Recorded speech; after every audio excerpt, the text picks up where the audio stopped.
Gym tips, part 1, arching in the bench press. So there's a lot of controversy of, oh, you shouldn't arch in the bench press, it'll hurt your back, blah, blah, blah, blah, blah. Honestly, the only way that it's going to hurt your back is if your butt comes off the bench like a foot.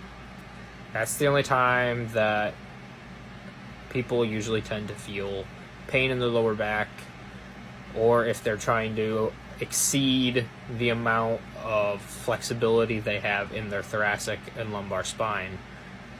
Now, let's get behind the point of arching in the bench press. The point of arching in the bench press is to create full body tension and to lock the shoulder joint in place. When you do not pull your shoulders down and back, so pulling your scap from this position to down and in, you tend to allow your shoulders to dominate the motion, which the whole point of a bench press is chest. Yes, you will get shoulders and triceps, but the main mover at the bottom of a bench press should be your back and your chest. Now, pulling your shoulders down and back also creates a foundation. It allows you to use your back better. It allows you to stay more stable, preventing less injury, giving you more prevention of injury is what I was attempting to say. And so allowing yourself to not arch or do a flat back bench can result in more risk of injury and also just a weaker platform and a weaker bench overall. Follow me for more tips. Fitness tips, part 2. So let's talk whey protein.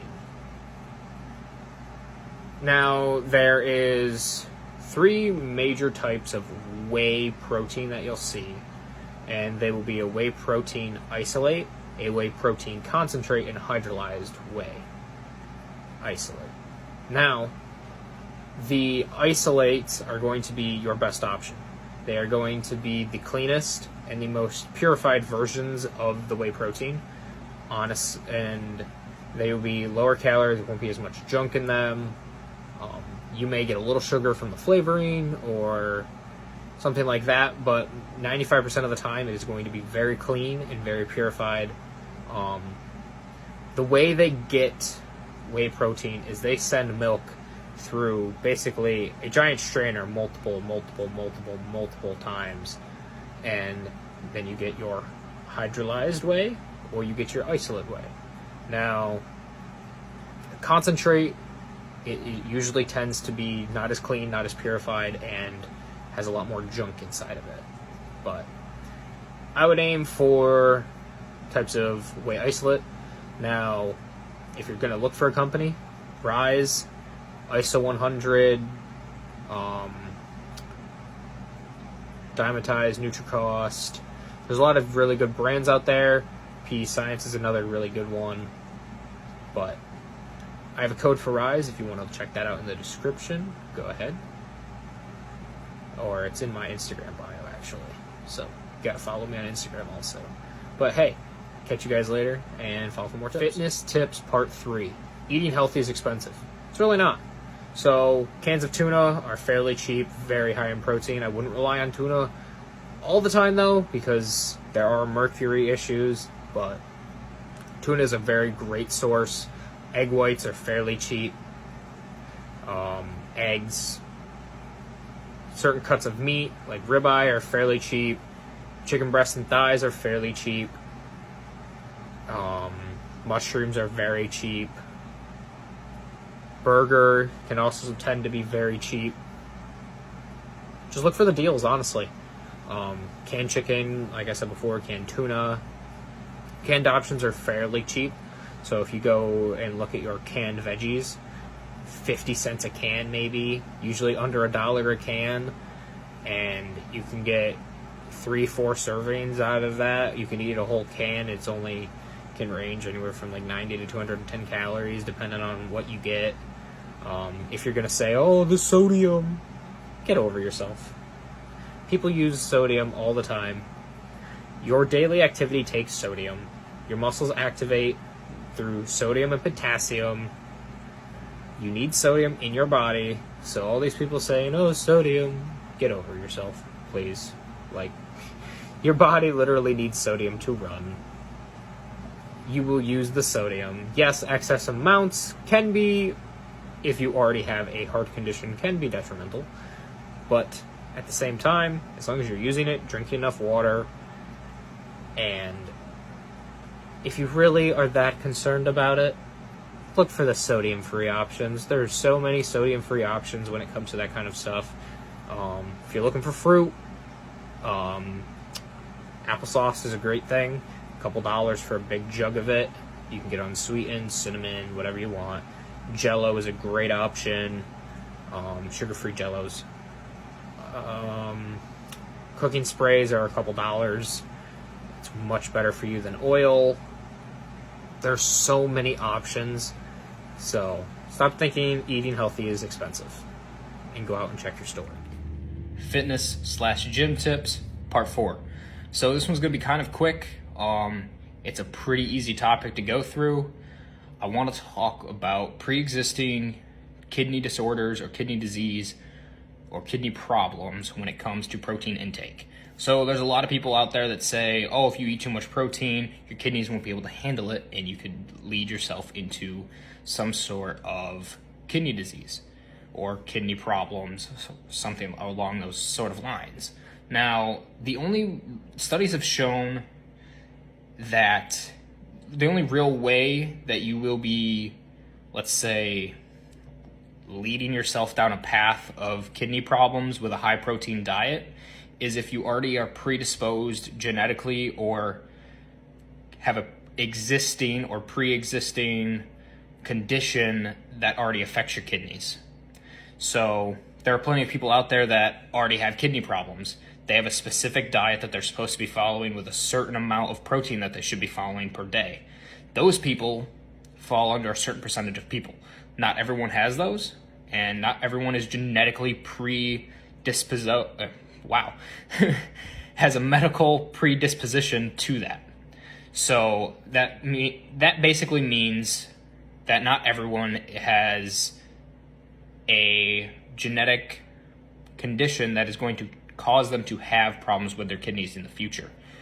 Someone who gets kidney stones, someone who has weaker kidneys, someone whose kidneys just don't filter properly are going to be mostly those people. But someone with healthy, really good kidneys, if you eat a high protein diet, you will be fine. If you do have problems with your kidneys, or if you're eating a high protein diet and if you seem to be having a problem digesting it, talk to your doctor and work with a dietitian or a nutrition coach, someone along those lines, to figure out what amount of protein might be best for you. I'm not going to recommend a certain amount of protein. There is recommendations out there between around 30 and 40% of your diet, but I'm not going to recommend that to any specific person. If you feel like you have a pre-existing or a genetic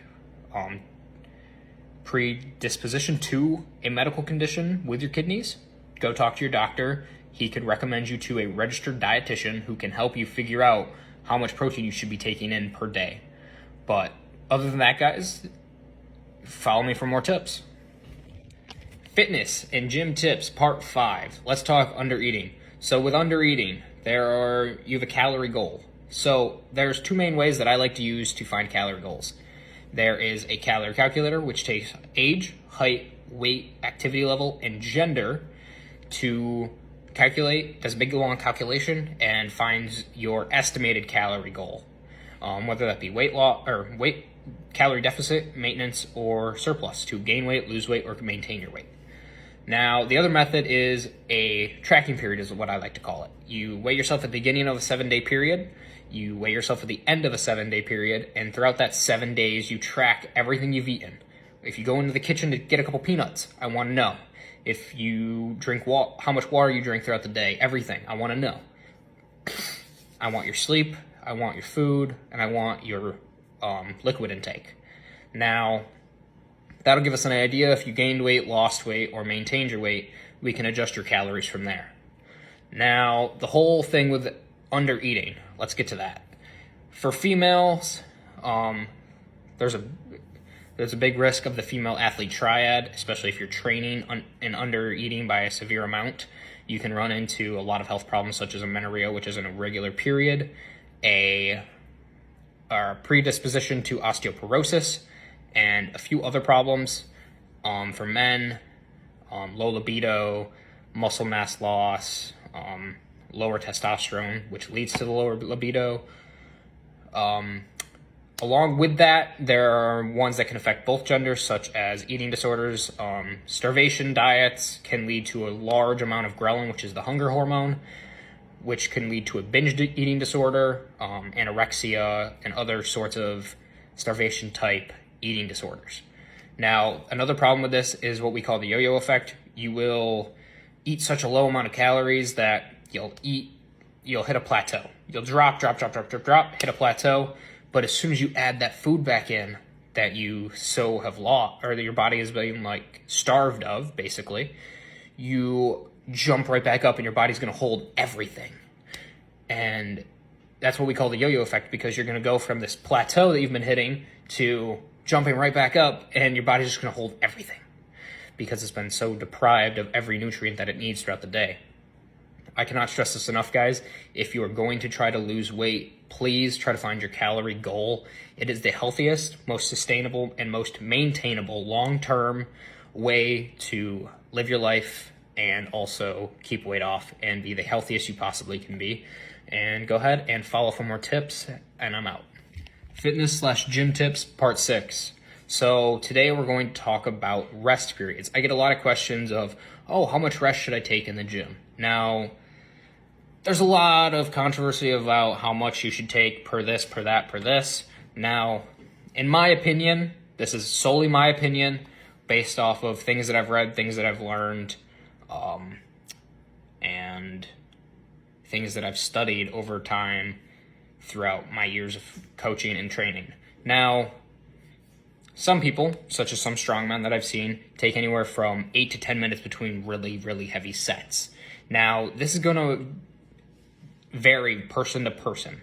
Yes, there's a recommended 3 to 5 minutes for strength, 2 to 3 minutes for hypertrophy, and about a minute to 60 to 90 seconds for lower intensity work. The thing with this is everyone's body is very different.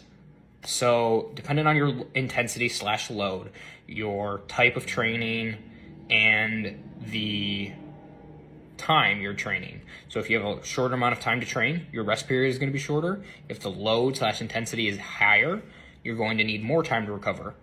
If you are doing hypertrophy versus strength, your training will change. If you're training more for endurance, it'll also change.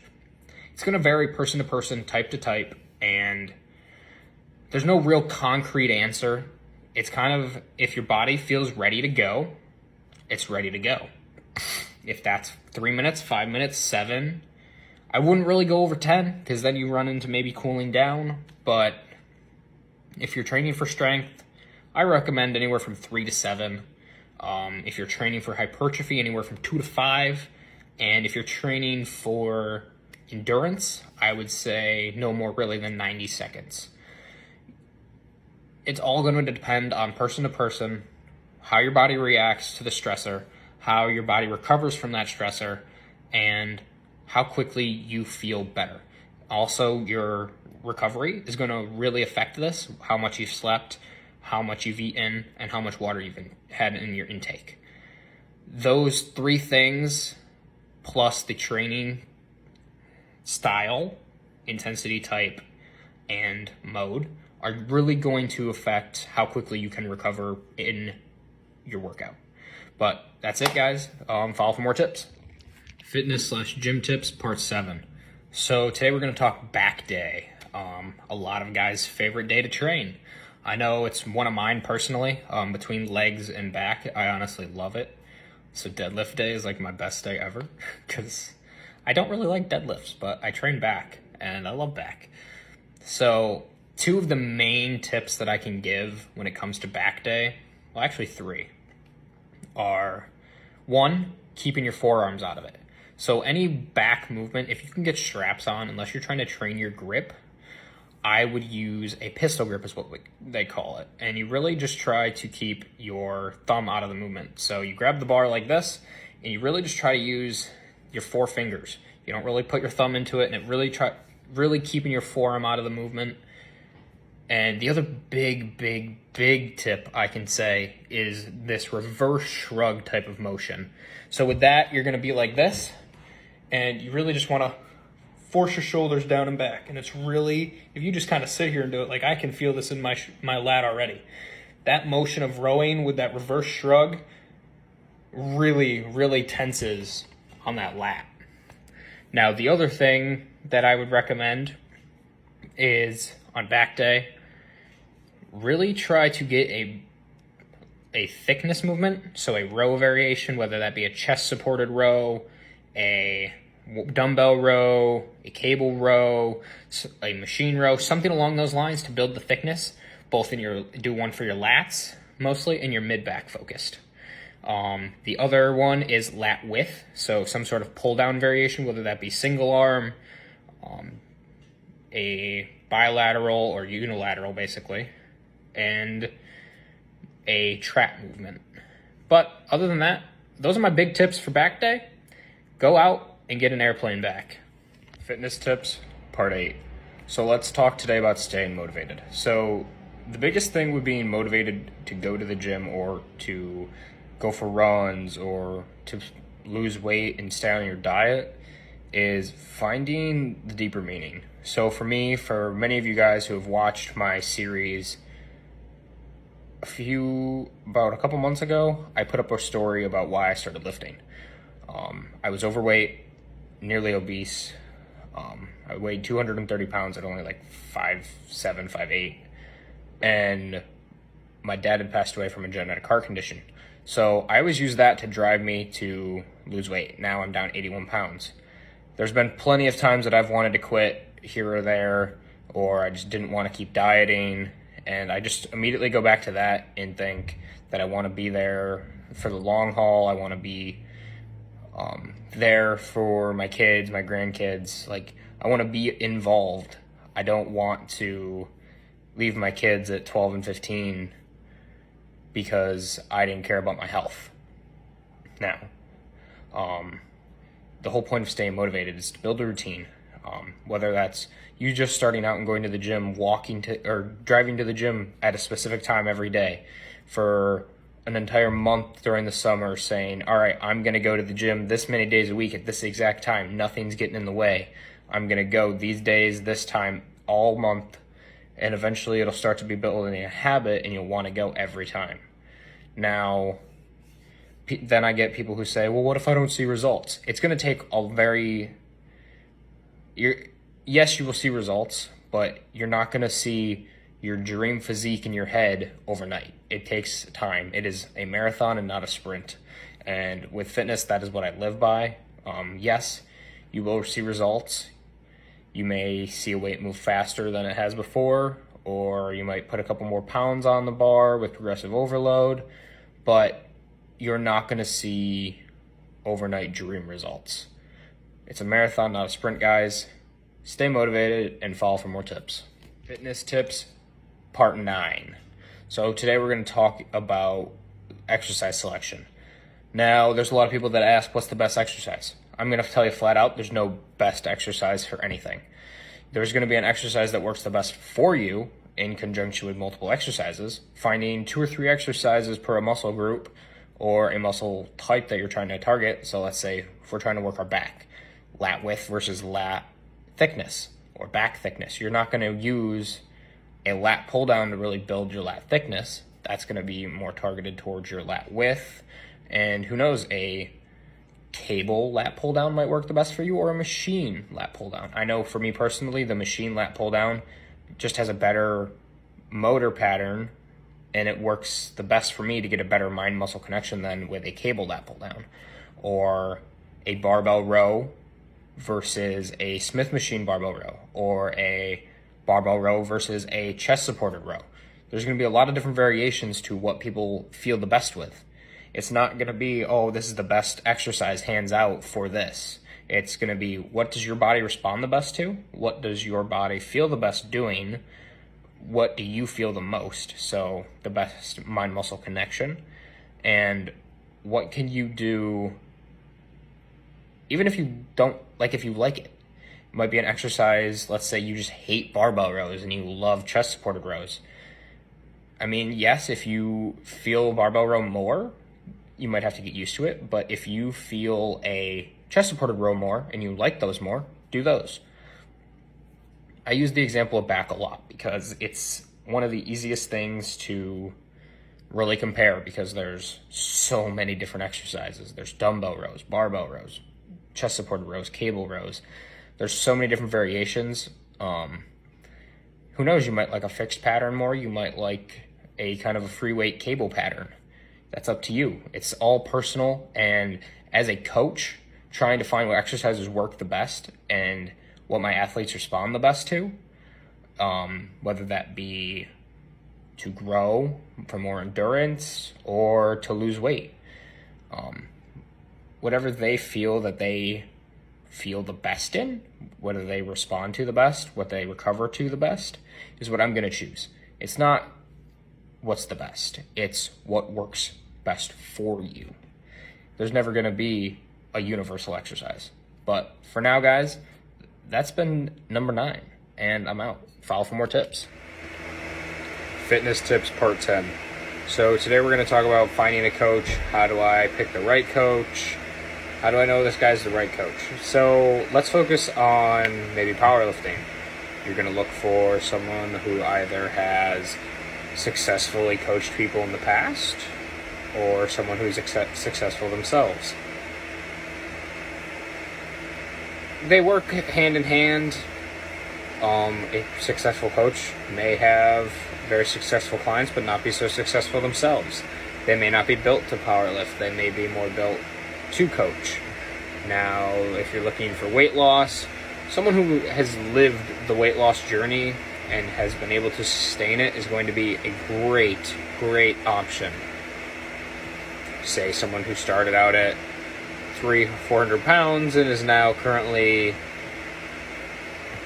shredded or has a very solid physique and lives a healthy lifestyle and has been able to do that for a very long time, is going to be a great option for you to look towards because they know what it takes. They can talk you through mindset. They can talk you through motivation, discipline. They can be there every step of the way and help you because they understand what that person is going through. It's important as a coach to find someone who knows not just what they're doing and how to do it, but the process it takes to do the things that they're trying to coach you to do. But for now, guys, that's been it. Follow for more.